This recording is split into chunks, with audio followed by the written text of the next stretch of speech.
Hello नमस्कार जय जगन्नाथ मु मोर गोटे मिनी ब्लॉग को आपण माने स्वागत करछि।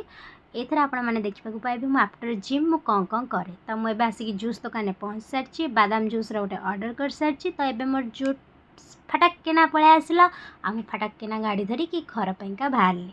तो ये देखो मु घर पे बाहर तो आपण मैंने केबे भी गाड़ी चलाइला बेले फोन देखिबेनी कि धरबेनी।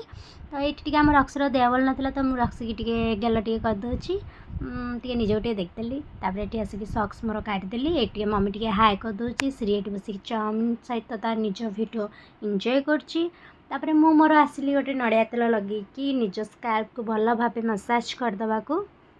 तो ये भल भाव मसाज कर सारापर चुट्टा को पूरा बांधिकी मु बस पाइली फ्रेश हाँपाई।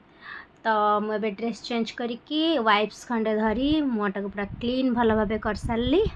तो तापर मोटे लिप बाम यूज करके स्टाइल मारदे। तो आपण मानू जदि मोर मिनी ब्लॉग टी भल लगे तो लाइक कमेंट शेयर और सब्सक्राइब करें जमा भूलें।